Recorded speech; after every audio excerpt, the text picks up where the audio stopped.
Okay, so this is the Bible study for 1 Samuel chapter 7, verses 12 through 17. And the verse for today says, Then Samuel took a stone and set it up between Mizpah and Shin. He named it Ebenezer, saying, Thus far the Lord has helped us. So the Philistines were subdued and they stopped invading Israel's territory. Throughout Samuel's lifetime, the hand of the Lord was against the Philistines. The towns of Ekron and Gath that the Philistines had captured from Israel were restored to Israel, and Israel delivered the neighboring territory from the hands of the Philistines, and there was peace between Israel and the Amorites. Samuel continued as Israel's leader all the days of his life. From year to year, he went on a circuit from Bethel to Gilgal to Mizpah, judging Israel in all those places. But he always went back to Ramah, where his home was, and there he also held court for Israel, and he built an altar there to the Lord. So remember that you can download PDF copies of this Bible study at www.abqnaz.org/A.L.I.V.E.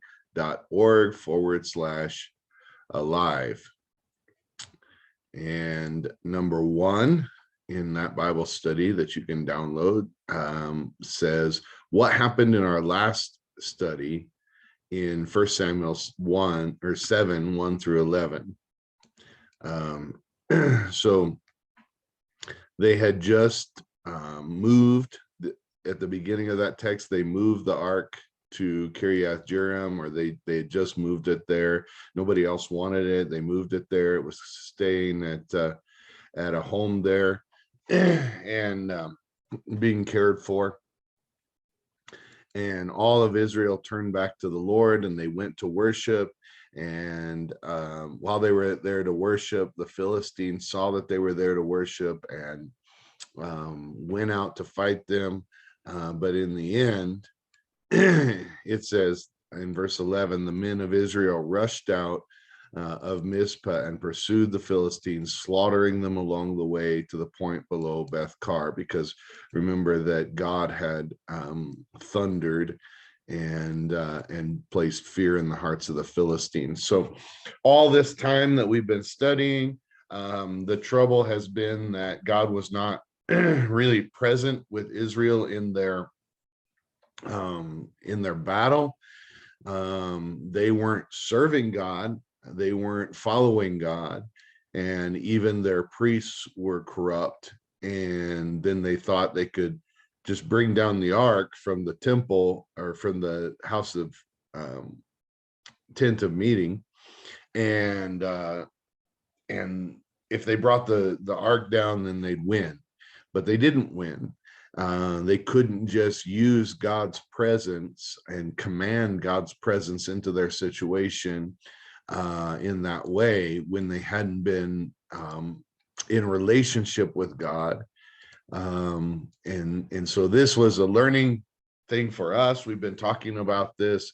You can't just sort of command God's presence into your situation or bring some good luck charm that makes God show up and save you in your situation while you have no desire to have relationship with him.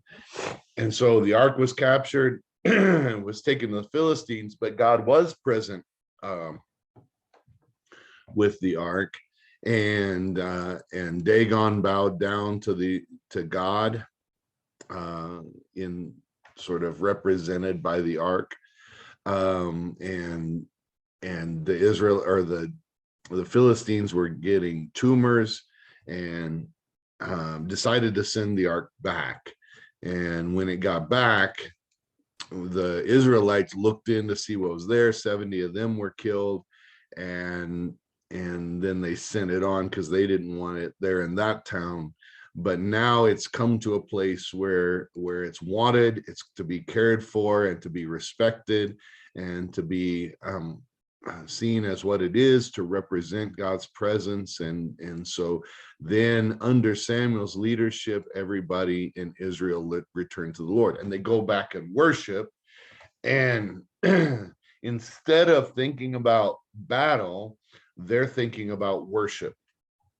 And so they go to worship, but while they're worshiping, the Philistines want to go to battle and think that they're vulnerable. See, they think that the Israelites are vulnerable because they're in worship instead of prepared for battle.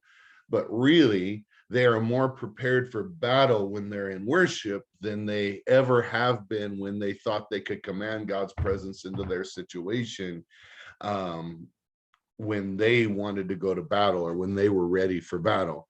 And so I think that there's a lot to learn there. But of course, we've been studying that for a few weeks now, and now it's time to move on into this text.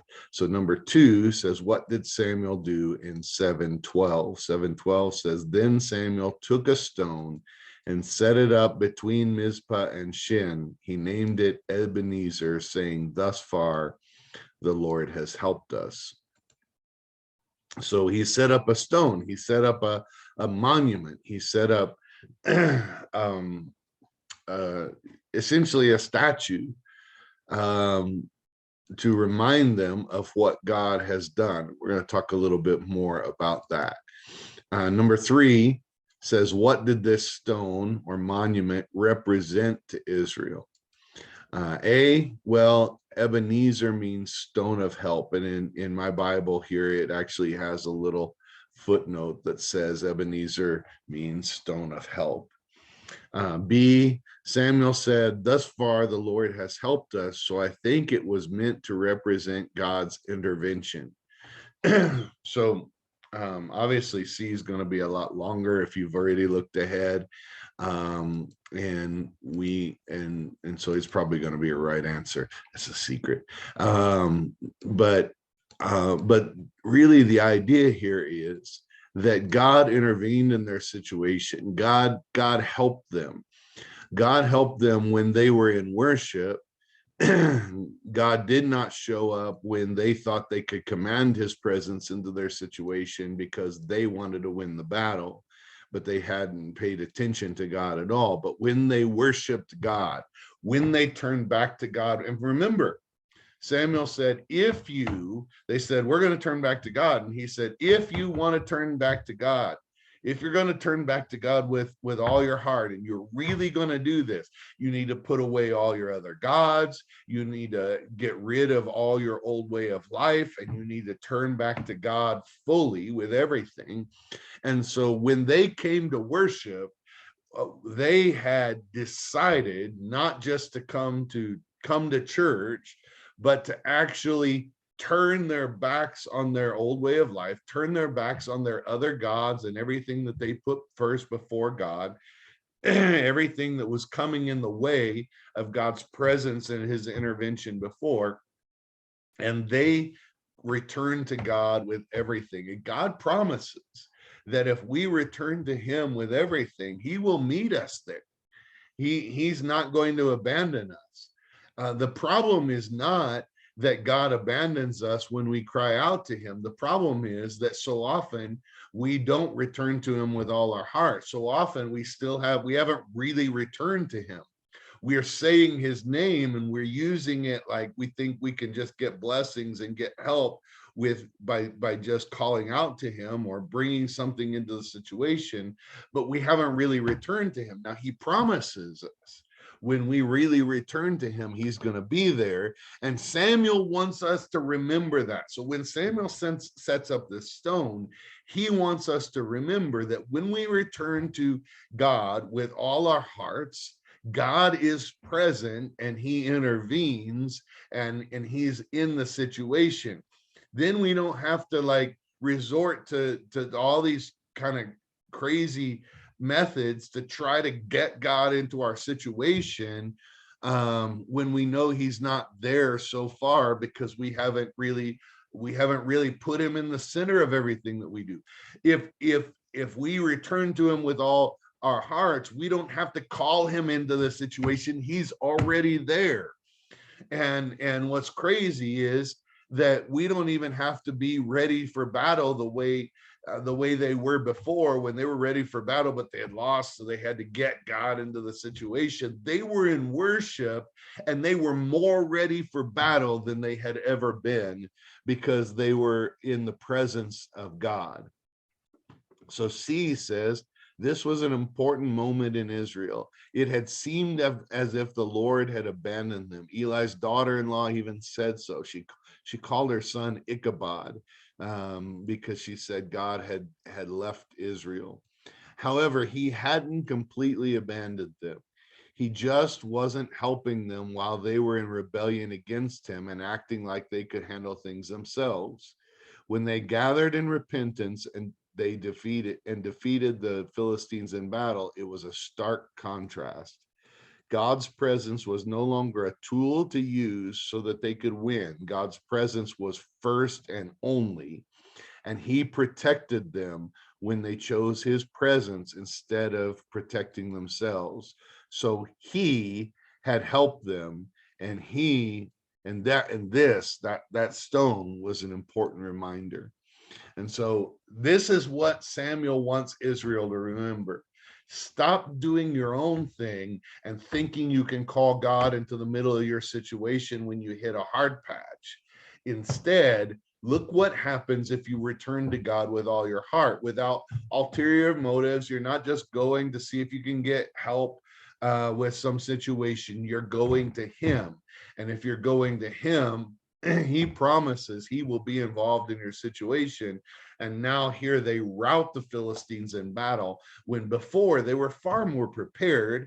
They should have won before by all accounts, but they didn't. This time they were worshiping, and instead of instead of being ready for battle, they were worshiping, but they were more ready for battle. I think if Michael's watching this, and sometimes I think he does watch our lay pastors, and either to prepare for worship or to prepare for teaching, but sometimes he'll try to insert songs. This is one of those where the song "If I Fight, I Fight on My Knees" would go perfect, and so this idea, and that's something that's a more modern thinking or version of this, that we can fight like this, or we can fight by getting down on our knees and praying.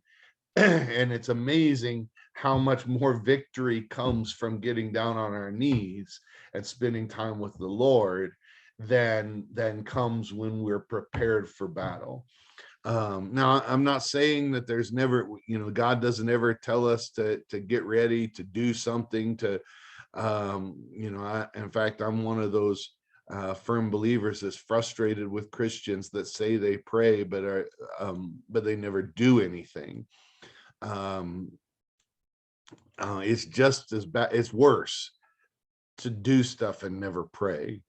So we need to understand that if we're in prayer and God tells us to do something, he's telling us how to fight this battle, and we need to do it. And we can't just stay on our knees and wait for him to do whatever he's going to do, because he's going to empower whatever he's just commanded us to do.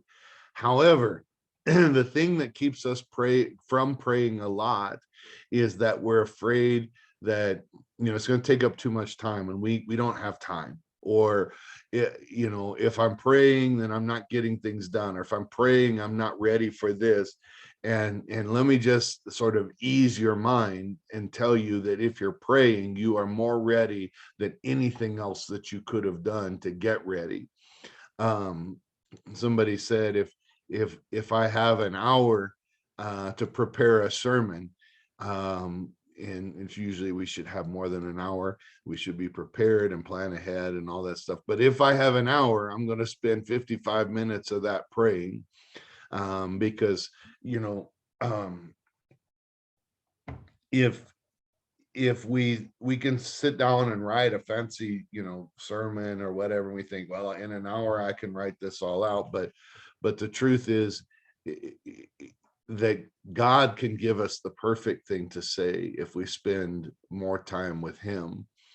And and we can end up saying a lot of fancy words that don't have any impact and don't have the power of God in them if we spend all our time writing the sermon instead of praying. And so, I mean, the thing is, that's a pastor's example. And I know when I share a pastor's example, everybody's like, well, duh, the pastor's got to pray, and they sort of think that's the obvious one. But what about my situation? And I'm just telling you that pastors are no different from other people.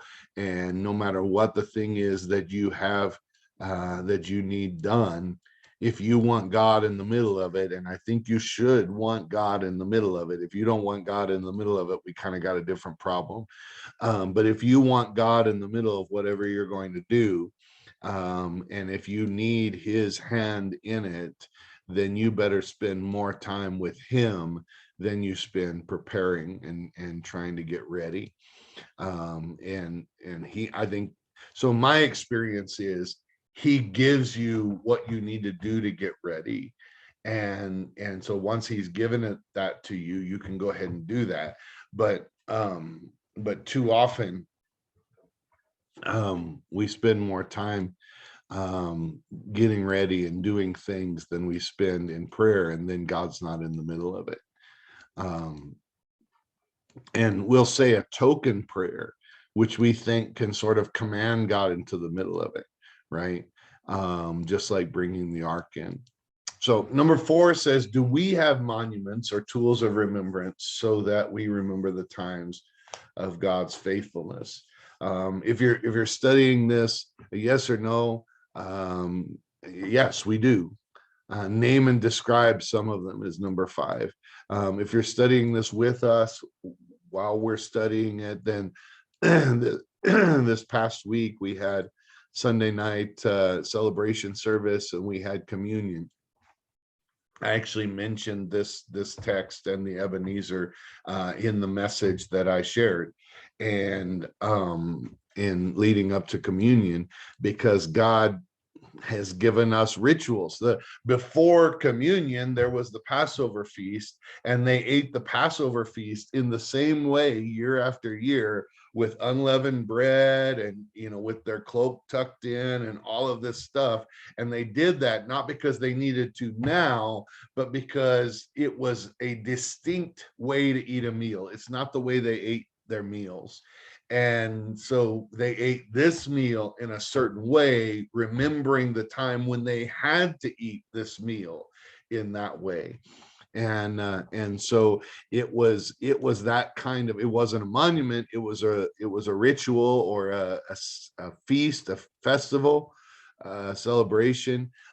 Jesus took that same festival and gave new meaning to it when he broke the bread and passed the wine, because he said, this is my body and this is my blood. So we have that.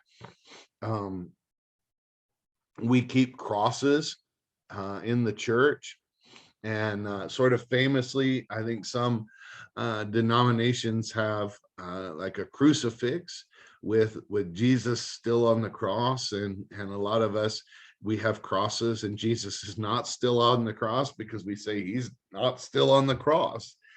He was buried, he rose again, he ascended into heaven, and he there sits at the right hand of the Father. And so there's meaning in an empty cross. There are those sort of, when we see a cross, we know that we remember what Jesus did for us. For a lot of us, the altars hold significance, more than just for practical purposes, but sort of, I don't want the altars to ever become monuments. I want the altars to be used. We went in to start rebuilding a church one time, and there were Christmas decorations on the altars, and we looked at each other, and I think the other pastor that was there with me said, I guess these don't get used very much. because the fact that there could be, wreaths and Christmas decorations sitting on the altar meant there's no way you could use it, because you could, if you knelt there, you would knock over all the Christmas decorations or be stuck by the branches of a wreath or a garland or something. And so they obviously didn't use them, so they had become monuments instead of useful places. So the altar needs to be a place that's still used, but at the same time, the fact that it's been used comes to represent something for us, because many of us have made commitments. I know pastors that can point to the altar. In fact, I know one pastor who actually has a piece of the altar that he was ordained on, and it's a smaller section of it that's been cut down, and it's his prayer place in his own home.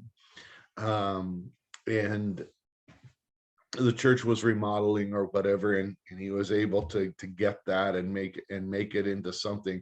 Now he still uses it, but at the same time it represents something, because it represents the commitments he made, the charge that he received from the general superintendent that ordained him.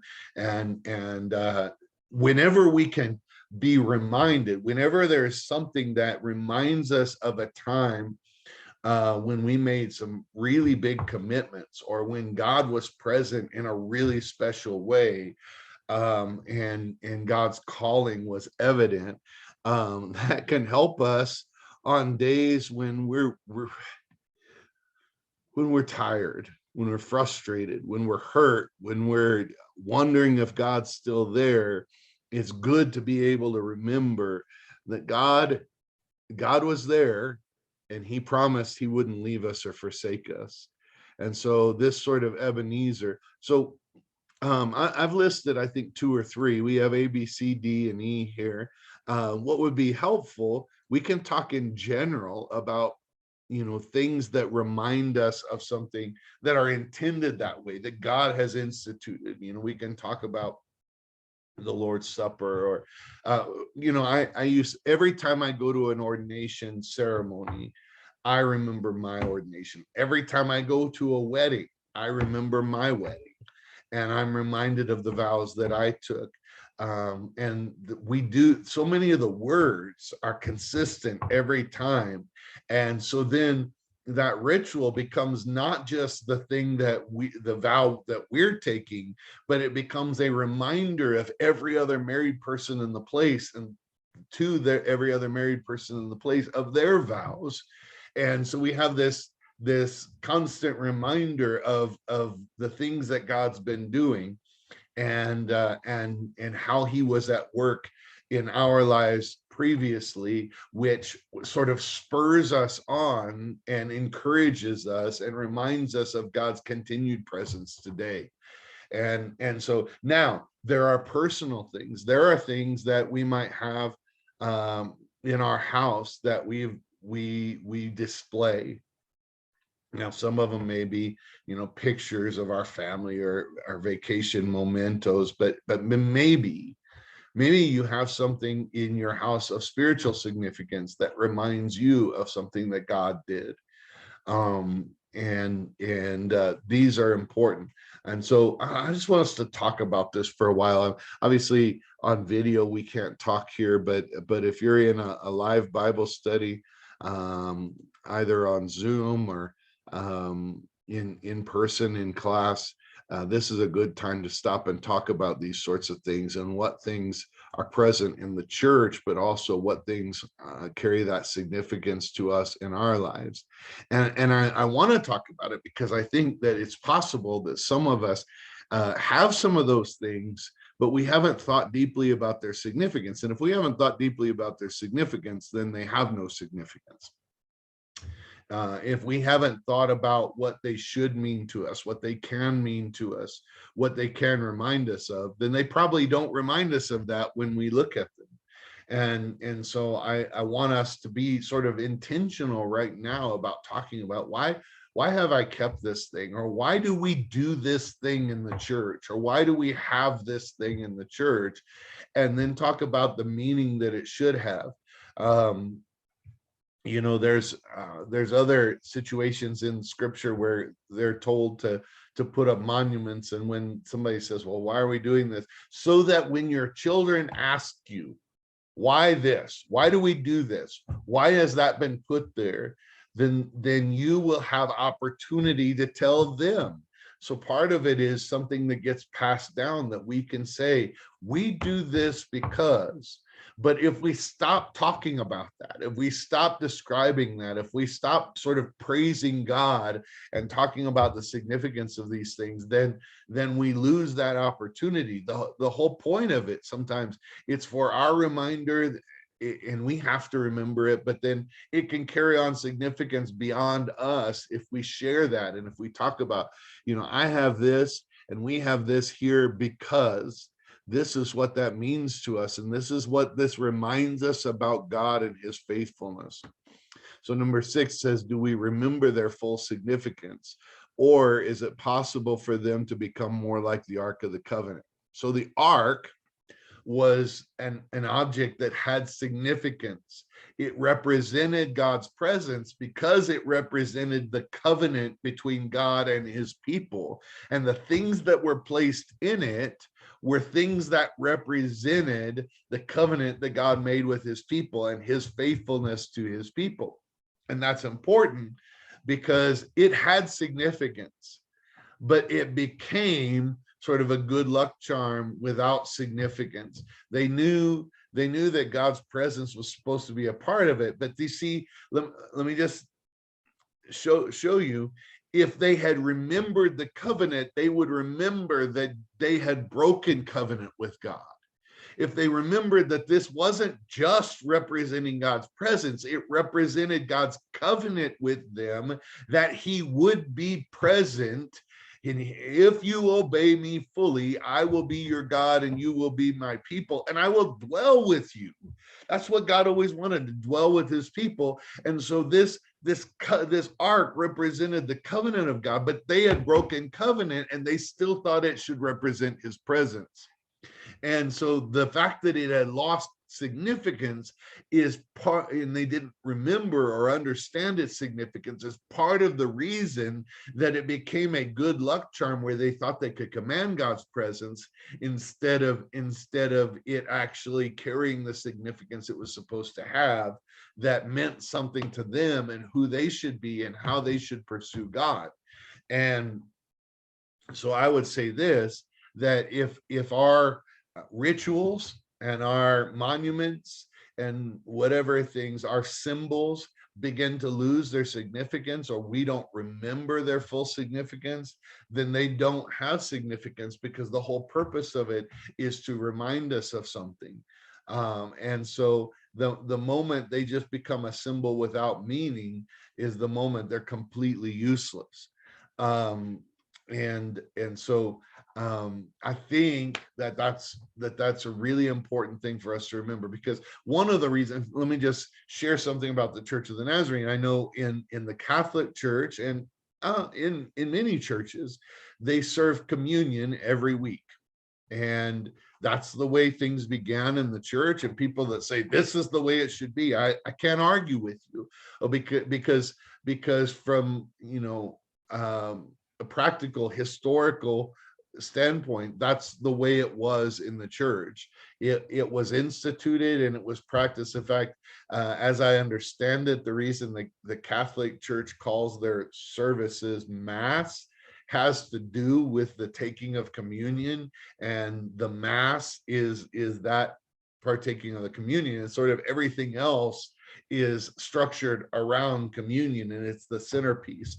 And you could argue that that's the way it should be in all churches. The Church of the Nazarene and other more modern churches don't do that. Oh man, this is a whole theological discussion, and maybe I'm opening up a can of worms here, but we don't do that. We do structure our worship services around the singing and the preaching primarily.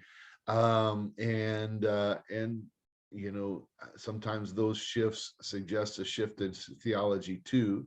But I would say from a practical perspective, the stated reason that the Church of the Nazarene recommends we take communion at least quarterly. By the way, there are Nazarene churches that take it every week. Um, my parents' Free Methodist Church currently, their current pastor officiates communion every week and has brought that back, even though the Free Methodists are very similar to us in our thinking about. And that's why I say that I can't argue with that. There's there's evidence that this is what was instituted and this may be how it should be. But I also can't argue with the Church of the Nazarene's perspective, and that is that if you do it every week, you often don't have time. You don't preach every week on communion. You don't spend every week reminding people of the significance. So we have some words that we say that are supposed to remind everybody of the significance, but the truth is we're like ADD, and we don't pay attention to half of that, and it kind of blends in.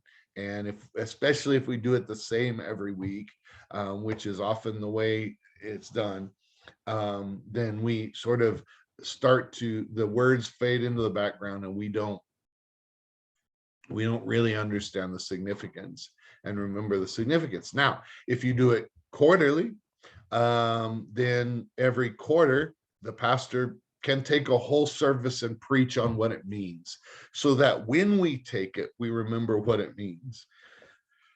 We've been doing it on Sunday nights monthly. So for January, February, and March, I think 3 months in a row now. If you're watching this with us, we've taken communion together. And so I think that's significant also, because our church sort of is multi-site and is spread out across locations and times, and for us to take communion, which is a together celebration, in a together way, I think is very significant. So when we gather together with our congregations, we take it together. And not that there's anything wrong with taking it in smaller groups or whatever. I just think the more people we can have together, the more significance it should take on. Now, because we are the body of Christ, the modern body of Christ, and we celebrate this together. So I guess where I'm getting to is we do it monthly, and the last 2 months especially, I specifically preached probably a 10-minute devotional about the meaning of communion. And I may not do that every time, but the fact that it's on a Sunday night monthly and doesn't sort of interrupt our other sermon series, whatever we're talking about and going through. And I can specifically take some time to talk about that without making our service much longer. And so that's the thinking. And I think there's value in that thinking. I also think it's possible that I can't argue against people that think we should still take it every week. It's really two sides to the same coin. I think if we could remember the significance and not make it end up just being a ritual that we didn't remember, then it should be done every week. My experience with humans is that we don't seem to do that very well, and we fall into patterns, and it loses significance. So I would rather do it once a month and make sure that time we do it, we talk about the significance and remember once again what it means, than do it every week and not even remember once a month what it means, if that makes sense. So I feel like in our church, we are understanding the significance more fully because we do it slightly less. And then commence with the arguments. Number 7, what does 7:13 and 14 tell us about the Philistines? It says, so the Philistines were subdued and they stopped invading Israel's territory. Throughout Samuel's lifetime, the hand of the Lord was against the Philistines. The towns of Ekron and Gath that the Philistines had captured from Israel were restored to Israel, and Israel delivered the neighboring territory from the hands of the Philistines, and there was peace between the Israelites and the Amorites. So it tells us that God subdued them, that all of the fighting that they had leading up to this, they no longer had now. And why? Well, because the Israelites turned back to God. Truly, they really turned back to God and put everything behind them, and God was with them, and God gave them victory and gave them peace, even, it seems. What does 7:15-17 tell us about Samuel? Samuel continued as leader all the days of his life. That's A. B, he was acting as judge of Israel like Moses before him and traveled to the different areas where people were. And that's true. So we find out something about the leadership of Samuel and sort of what his role was, which is setting up some important things, because remember, if you don't remember, we're going to study it, but remember that at some point Israel, sort of again turned down a wrong path and wanted a king. The setup of Israel's government was such that God was to be king. So Samuel was the leader of Israel, but he wasn't king. God was king. He was the judge. And what that means is, in the context of Israel, the judge interpreted the will of God for the people. And if people had situations where they didn't know the will of God, or there was disagreements between people, then Samuel was able to give God's wisdom and God's judgment to the people in these situations.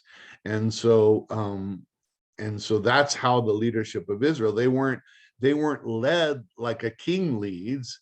They were led by God. And if they had trouble discerning the will of God, Samuel was the judge who was able to proclaim and declare and discern the will of God in a situation. And so that's how they were led. And I think obviously that's not how most governments of the world today are led. Even when that has happened, there has been quite a bit of corruption. Actually, even in the Old Testament Israel, there was corruption. That's what we just read about with Eli and his sons. And so we don't really lead that way today in government. But at some level, isn't that what the leadership of the church should look like?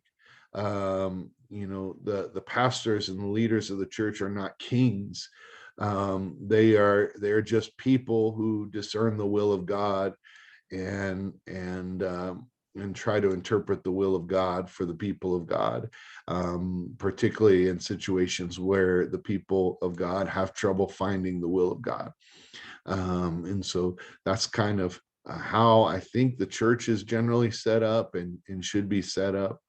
And so we receive that from Scripture. Well, looking forward to continuing to study 1 Samuel with you, and it's very rich, and I love this text, and I love the concept of Ebenezer, and I think we need to find ways to remember when God has been faithful to us, because it reminds us that he will be faithful again.